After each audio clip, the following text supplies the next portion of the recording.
인류 최고의 발명품이라고 불리던 플라스틱이 언제부터 인류를 위협하는 존재가 된 걸까요?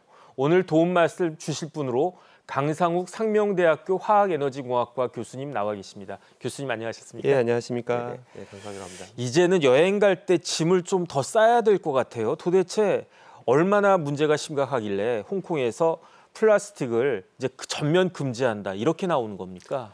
네, 실제로 작년 10월에 플라스틱 규제 관련된 법안이 통과됐습니다. 네네. 당연히 뭔가 통과되면 유예 기간을 갖게 되는데요. 6개월간 유예 기간을 뒀을 때 어떤 일이 있었냐면요. 굉장히 유명한 레스토랑 체인점에서 더 이상 일회용 나이프를 이제 제공하지 않겠다. 그러니까 한 30%는 제공하지 않겠다고 했고요. 이제 80%는 국민들의 80%는 이제 받지 않겠다라고 한 겁니다. 그렇게 네. 했더니 실제로 그 유예 기간 동안 무려 3천만 개의 일회용 나이프가 급감하는, 상위 급감하는 그런 일이 있었습니다. 네네. 또 실제로 그 같은 기간 또 호텔에서도 역시 일회용품 지급을 약간 이런 식으로 제재를 했더니 무려 80%의 사용이 줄어드는 효과까지 볼 수가 있었습니다. 실제 이런 여러 가지 규제들에 대해서 정책에 대해서 만약에 위반하게 되면요, 강한 어떤 이제 구두 경고가 주어지고요. 더 심각할 경우에는 최대 벌금이 약 우리나라 돈으로 1,700만 원 정도가 지금 부과될 정도로 지금 홍콩 정부는 이 상황이 이제 심각하게 보고 적극적으로 조치를 하고 있다고 보시면 됩니다. 네네. 이런 조치가 있다 보니까 해외 유명 여행 사이트에서는 이제 홍콩을 지속 가능한 도시 9개를 선정했는데 그중 하나로 홍콩을 선정하기까지 했습니다. 네네. 그럼 도대체 이렇게 홍콩에게 적정하는 이유가 뭐냐면요. 홍콩 입법회 자료에 따르면 실제 홍콩이 2011년부터 2021년까지 이런 어떤 고용 폐기물 어떤 양을 봤더니 무려 26%가 증가한 겁니다. 근데 같은 기간 동안 플라스틱은 무려 그 고용 폐기물 안에서 플라스틱이 무려 약 40% 이상 증가할 정도로 심각하고요. 단순히 이게 늘어났다는 것뿐만 아니라 이게 잘 썩으면 아무 상관이 없잖아요. 근데 네네. 이런 것들은 잘 썩지 않기 때문에 안 그래도 홍콩도 면적이 좁기 때문에 더 심각하게 보고 있다고 보시면 되겠습니다. 네네. 뭐 플라스틱 쓰레기가 문제다라고 하는 건 다 알고 있는데 그런데 구체적으로 어떤 문제가 있는지는 잘 모르거든요. 얼마나 이런 해로움이 있는지 그걸 좀 자세하게 설명해 주시면 좋을 것 같습니다. 네, 일단은 1997년을 이제 거슬러 올라가야 될 것 같은데요. 이제 그 하와이하고 캘리포니아주 사이 그 태평양 한가운데 네네. 쓰레기 섬이 발견돼서 전 세계적으로 충격을 줬던 적이 있는데요. 근데 그 쓰레기 섬이 점점 커지는 거예요. 바다에서 계속 쓰레기가 몰려들다 보니까 뭉쳐서 점점 커져서 지금은 무려 그 쓰레기 섬이 한반도 면적이 약 7배까지 커졌습니다. 7배. 네, 근데 그것도 그 계산해 보니까 무려 그 쌓여 있는 양이 약 8만 톤의 플라스틱이 쌓여 있고요. 문제는 이 5대 양에 이런 플라스틱 섬들이 점점씩 늘어나고 있는 추세라는 겁니다. 그 정도 심각하고요. 왜 이렇게 심각하냐 했더니 생산량이 있는 거였습니다. 생산을 많이 했다니 그만큼 소비도 많이 했다는 뜻이거든요.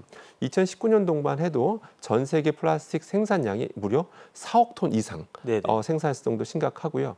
근데 문제는 이 최근 30년, 최근 70년간을 봤을 때 무려 이 생산량이 무려 약 300배 이상 늘었을 정도로 지금 전 세계적으로 소비가 폭발적으로 증가하고 있다고 보시면 됩니다. 근데 사실 역사를 살펴보면요. 보통 철 같은 경우는 역사가 한 3,500년 됐거든요. 근데 플라스틱은 역사가 굉장히 짧은 편이죠. 그런데도 불구하고 이렇게까지 많이 생산하고 소비되는 이유가 뭐냐면 일단 가공하기가 너무 쉽습니다. 그렇죠. 내가 원하는 모양 가공이 쉽고 대량 생산체도 너무 잘 갖춰 있어서 아주 저렴하게 많이 만들 수 있다는 겁니다. 그래서 여기에 쓰이는 거고요. 근데 문제는 뭐냐면 이렇게 쓰다 보면 이게 막 버려지다 보면 결국 환경으로 넘어가잖아요. 그래서 바다로 넘어가는 게 어느 정도 되나 살펴봤더니 무려 약 3천만 톤.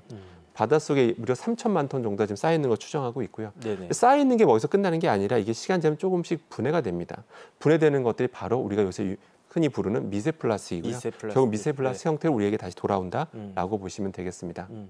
결국은 사람이 플라스틱을 버렸더니 그게 부메랑이 돼가지고 미세 플라스틱으로 돌아왔다 이런 말씀이신데 네, 맞습니다. 그럼 그 미세 플라스틱은 얼마나 해로운 겁니까? 일단 미세 플라스틱이 어디서 관찰되나 봤더니 이제 관찰이 안 되는 데가 없습니다. 다 관찰된다 고 보시면 되고 심지어 북극 빙하를 조사해 봤더니 거기서도 미세 플라스틱이 검출이 될 정도로 일상 속에서 우리가 흔하게 노출돼 있다고 보시면 되는데요. 사실 미세 플라스틱이 처음에 딱 등장했을 때는 사람들이 좀 무시했었어요. 왜냐하면 들어와도 흡수가 안 된다고 생각을 했었거든요. 그런데 최근 연구 결과는 실제로 네덜란드 연구진이 우리 몸에 들어오면 사이즈가 작은 거는 혈액으로 넘어갈 수 있다라는 그런 연구 결과도 발표한 바가 있습니다. 그 미세 플라스틱 자체가 이제 요즘 속속들이 결과 나오고 있는데 특히 그 폴리스타이렌 여기저기 많이 쓰인 폴리스타이렌 미세 플라스틱 같은 경우는 그건 우리 몸에 들어왔을 때 위암을 굉장히 촉진한다고 알려져 있고요. 심지어 전이 가능성까지도 촉진한다는 그런 충격적인 결과도 발표된 바 있습니다. 뿐만 아니라 우리가 플라스틱만 먹는 건 아니거든요. 플라스틱 안에 있는 각종 여러 가지 또 유해한 다른 화학 물질들이 있습니다. 예를 들어서 잔류하고 있는 비스페놀 A, BPA라고도 불리는데요. 그것이 들어있을 수도 있고요. 뿐만 아니라 PVC 플라스틱이었다면 그 안에 프탈레이트 가수제가 들어있을 수도 있습니다. 그럼 그런 것들이 들어있게 되면 우리 몸에 들어오게 되면 이렇게 다 내분비계 교란을 일으키는 바로 환경 호르몬들입니다. 그러니까 우리는 은연중에 환경 호르몬을 먹게 되는 거죠. 그러니까 미세 플라스틱 바다에서 발생하면 어류가 그걸 먹겠죠. 우리가 다시 어류를 먹게 되면 다시 우리는 그 몸에 그런 미세 플라스틱 노출시키는 거고요. 뿐만 아니라 앞서 말한 환경 호르몬 외에도 이 또 미세 플라스틱 중금속 흡착도 굉장히 잘합니다. 그럼 우리가 중금속도 많이 먹게 되는 건데 중금속은 우리 몸에 들어오면 잘 안 빠져서 문제인 거거든요. 대표인 중금속인 예를 들어서 뭐 카드뮴, 납, 수은 이런 게 문제인데 일단 납 같은 게 신경계통에 영향을 주고요. 수은도 그렇고요. 카드뮴 같은 경우는 그냥 대표적인 발암 물질입니다. 그러니까 이런 거에 우연적이 노출되고 있는 게 현재 심각하게 전 세계적으로 바라보고 있다는 겁니다. 그 교수님 말씀 들으니까 무섭기까지 한데요. 그렇다라고 하면은 하루에 우리가 섭취하는 미세 플라스틱이 그 양이 얼마 정도나 된다고 봅니까? 호주 뉴캐슬 대학에서 연구한 바에 따르면요, 우리가 일주일에 평균 무려 약 2,000개 정도의 미세 플라스틱 섭취한다고 알려져 있고요. 근데 그걸 이제 그램으로 환산해 보니까 약 5g 정도 되더라고요. 5g이 어느 정도냐면 그 우리 신용카드 있지 않습니까? 신용카드 한 장 정도가 보통 5g이라고 보시면 되겠습니다. 그 정도로 섭취할 정도로 우리가 많이 먹는 거고요. 뿐만 아니라 이걸 환산하면 한 달 동안 그럼 얼마나 먹는가 봤더니 칫솔 1개 정도를 먹는다라는 그런 추정 결과도 있습니다. 물론 이런 것들이 들어왔을 때 흡수가 안 되면 아무 걱정할 필요가 없습니다. 다 변으로 배출되면 아무런 걱정 안 하겠죠. 근데 앞서 말씀드린 대로 이것이 사이즈가 작은 것들은 실제 혈액으로 넘어가는 결과도 있기 때문에 이걸 이제는 심각하게 바라볼 때가 된 것입니다. 네, 그러면 뭐 1년에 칫솔 12개를 먹는다 이렇게 볼 수 있겠네요. 네, 맞습니다. 그런데 이런 플라스틱이 지금은 뭐 인간한테 해롭다 이렇게 여겨지고 있지만 처음에는 환경 보호를 위해서 만들어진 거라면서요? 네, 맞습니다. 사실 지금 뭐 인류의 재앙이라고 불리지만 사실은 처음 탄생은 그렇지가 않았습니다. 1863년을 거슬러 올라가는데요.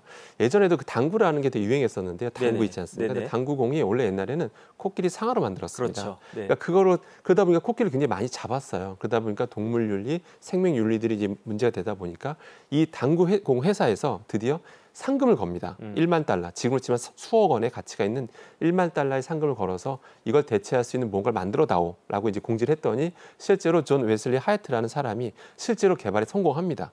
그 셀룰로이드라고 하는 플라스틱 최초로 개발했는데 그게 지금의 플라스틱의 시초라고 보시면 되겠습니다. 이제 그렇게 해서 나름 어떻게 보면 코끼리의 생명을 많이 살린 거죠. 그러니까 나는 또 환경 보호도 했던 거고요. 그런데 그 뒤로 이제 사람들이 플라스틱의 매력에 빠진 거죠. 그래서 실제로 1930년, 40년 사이에 폴리에틸렌, 우리가 흔하게 쓰는 플라스틱 중에 하나인데요. 폴리에틸렌이 개발되고 나서 또 다양한 플라스틱이 개발되기 시작했고요. 본격적으로 개발 시작된 게 바로 세계 2차 세계대전 이후입니다. 그때부터 석유화학 산업이 급격하게 성장하게 되는데요. 과학도 발전하고요. 그러면서 정말 다양한 공장들이 생산되고 대량 생산 기술이 발달하면서 굉장히 값싸게 만들 수가 있게 된 거예요. 그렇게 되면서 지금 아주 널리 지금 쓰이게 됐다고 보시면 되겠습니다. 그러면 플라스틱이 썩는데 얼마나 시간이 걸립니까? 혹시 썩기는 썩는 겁니까? 네, 썩기는 썩습니다. 잠깐 비교해서 말씀드리면 보통 종이컵, 우리가 먹는 종이컵이 보통 썩는데 약 20년 정도 걸리고요. 보통 나일론 천이 한 40년 정도 걸리고요. 일반 우리가 흔히 쓰는 플라스틱 용기가 보통 약 80년 정도 걸린다라고 알려져 있고요. 한번 유리병하고 좀 비교해 보면요. 유리병 같은 경우는 썩는데 약 1000년 정도 걸립니다. 그럼 유리병에 비하면 빨리 썩는 거 아니냐라고 생각할 수가 있는데요. 유리병은 다행히도 굉장히 재활용하기가 쉽습니다. 쉬운 편에 속하고요. 실제 재활용 많이 하고 있고요. 문제는 플라스틱이 재활용률이 낮다는 겁니다. 지금도 전 세계적으로 평균을 보면요. 91% 그냥 버립니다. 버리거나 태워버리고요.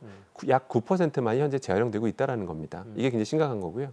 근데 실제 우리나라 좀 살펴보면요. 우리나라는 그래도 되게 많은 국민들이 협조적인 국민들이거든요. 그러다 보니까 분리수거에 진심이시잖아요. 그래서 분리수거를 정말 많이 하셔서 재활용률이 높은 건 맞습니다. 근데 어떤 자료를 보면요. 그래서 재활용률이 50%대다라고 보고하는 자료도 있는데요. 근데 그 50%대에는 좀 숨어있는 자료가 있습니다. 바로 뭐냐면 태우는 것까지 합친 자료예요. 플라스틱을 태우게 되면 열이 나오겠죠. 그 지역 난방에서 활용을 합니다. 그래서 이걸 재활용을 봐야 된다는 사람이 있고 태우니까 이게 이산화탄소가 발생하기 때문에 이거는 재활용이 아니다라고 보기도 하거든요. 그래서 순수한 의미의 재활용률을 따지게 되면 20%대로 보고 있습니다. 하지만 전 세계적으로는 재활용률은 99%밖에 안 된다는 심각한 상황이라고 보시면 되겠습니다. 아니 그러면 기껏 분리수거했더니 재활용률이 9%밖에 안 된다 이런 말씀이신데. 네, 맞습니다. 그럼 아예 플라스틱을 쓰지 않고 살 수 있는 방법은 있을까요? 일단은 불행히도 그건 좀 불가능할 것 같습니다. 만약에 플라스틱이 없는 삶을 산다면 일단 저만 해도 이 옷을 입을 수도 없고요. 네네. 옷에도 당연히 플라스틱이 많이 쓰이고 있고요. 외부 아크릴 섬유라든지 뭐 나일론이라든지 다 플라스틱이거든요. 심지어 전 신발도 벗어야 될 겁니다. 그뿐만 아니라 의료계에서 치명적인 아마 타격을 받게 될 텐데요. 예를 들어서 우리가 투석을 한다 가정해 보겠습니다. 투석을 한다 하더라도 거기는 필터, 용기들이 다 플라스틱입니다. 네네. 뿐만 아니라 얼마 전 우리 코로나 팬데믹이었지 않습니까? 그때 우리를 보여줬던 게 마스크인데 그 마스크에도 플라스틱이 어마어마하게 많이 쓰이고 있고요. 그렇기 때문에 또 뿐만 아니라 자동차를 한번 예를 들어보도록 하겠습니다. 자동차가요. 만약에 금속으로만 만들고 플라스틱을 하나도 안 쓴다고 가정해 볼게요. 그 안에. 그렇게 될 경우에 여러분들이 만약에 한 달에 기름값을 30만 쓴다 가정하게 되면 전부 다 플라스틱 다 빼버리고 금속으로만 대체해버리면 아마 기름값이 한 달에 60에서 한 90만 원 사이가 나올 겁니다. 예, 그러면 여러분들도 엄청 더 피해를 입게 되는 거겠죠. 그만큼 플라스틱 없는 삶이라는 건 사실은 상상하기가 어렵다라고 보시면 되겠습니다. 네네. 그러면 뭐 이러지도 못하고 저러지도 못하고 그런 것 같은데 그래도 노력을 하지 않을 수는 없지 않겠습니까? 구체적으로 플라스틱을 줄이기 위한 노력을 전 세계적으로 어떻게 하고 있나요? 네, 사실은 전 세계적으로 노력을 예전부터 많이 하고 있습니다. 그래서 그동안 사실 법적 구속력 있는 뭐 협약이나 협의체 이런 건 없었는데요. 그런데 다행히도 2020년까지 이런 어떤 법적 구속력까지 있는 어떤 이런 플라스틱 규제, 어떤 협의체가 만들어지고 활동이 될 것 같습니다. 참고로 세계 무역기구죠, WTO 같은 경우는 이런 구체적인 역시 협의체를 만들어서 2020년부터 다양한 활동들 또 구체적인 지침을 만들어서 활약하고 있다라고 보시면 되고요. 뭐 G7, G20, 그다음에 뭐 유럽 국가, 유럽 연합도 다양한 이런 지침들의 국제기구의 협약들에 대해서 따르려고 굉장히 노력을 많이 하고 있습니다. 근데 가장 중요한 건 중국입니다. 플라스틱 최대 소비국이자 최대 생산국입니다. 중국이 어떻게 활동하냐에 따라서 전 세계 플라스틱 양이 달라지거든요. 근데 중국도 이제 심각성을 깨닫고 나서 어떤 조치를 취하고 있냐면 2018년에는 우리나라까지 영향을 미친 조치를 취했는데요. 그동안 우리가 플라스틱을 사실 중국에 판 적도 있었어요. 근데 중국이 더 이상 이런 플라스틱들을 받지 않겠다라고 그렇게까지 발표한 바 있고요. 2025년까지 이제 재활용되는 플라스틱만 또 생분해가 잘 되는 플라스틱만 사용을 허용하겠다라고 현재 지침을 발표한 바가 있습니다. 또 미국은요, 일단 그 EPR이라고 해서 생산자 책임 제도입니다. 그러니까 만든 사람이 책임지라 이겁니다. 돈도 내고 실제 재활용하든지 모든 걸 책임지다라고 하는 EPR 제도가 지금 주 정부의 전체적인 50개 주가 있지 않습니까? 다양한 주로 현재 퍼지고 있는 중이다라고 보시면 되겠습니다. 그러니까 이렇게 플라스틱 공해가 문제가 되니까 전 세계 많은 스타들이 국제 플라스틱 협약을 체결하라 이렇게 촉구하고 있다면서요? 네, 맞습니다. 지난 10월이었던 것 같은데요. 이제 유엔 총회를 앞두고 수많은 스타들, 루피타라고 하는 아카데미 상까지 받은 어떤 배우라든지 또 수많은 스포츠스타들이 모여서 어떤 촉구를 합니다. 어떤 촉구냐면 어떤 플라스틱 오염을 줄일 수 있는 어떤 이런 방안들을 마련하라고 어떤 촉구하는 그런 어떤 성명서까지 내기도 했는데요. 이건 뭐냐면 어떤 그린피스에서 하는 어떤 캠페인의 일환이라고 보시면 되고요. 특히 레이스 투 부산이라고 하는 그런 캠페인의 일환이라고 보시면 되겠습니다. 그럼 유엔 총회에서 뭘 하냐면요. 유엔 회원국들이 모여서 어떤 이제 플라스틱 대에서 처음부터 생산부터 폐기 이런 생애 주기형으로 관리를 하자라는 겁니다. 그동안 이제 생산하고 쓰고 이거 다 별도로 움직였는데 이걸 총괄적으로 같이 점검해서 재활용이 잘 되게끔 이런 식으로 또는 재사용이 되고 최대한 생산을 줄이는 쪽으로 가자라는 그런 이제 총회라고 보시면 되고요. 2022년 11월에 우루과이에서 최초로 열렸고요. 이제 5번째가 이제 우리 대한민국 부산에서 열릴 예정입니다. 네네. 그럼 국제 플라스틱 협약에서 진행하는 캠페인 영상 우리도 잠시 같이 한번 볼까요?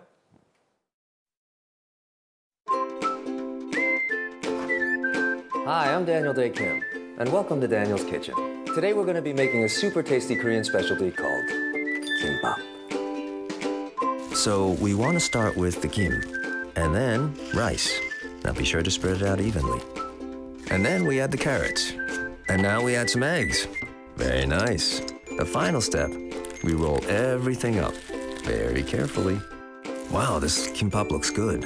Now we're ready to eat. Looks a little bit different, right? But that's because we could be unknowingly eating plastic, not only in this kimbap, but in everything we eat. We're eating microplastics every day. Please show your support for a strong plastic treaty to help curb plastic pollution. 글쎄요, 플라스틱 김밥 저는 처음 봤는데 아무리 배가 고파도 저거는 먹기 좀 힘들 것 같습니다.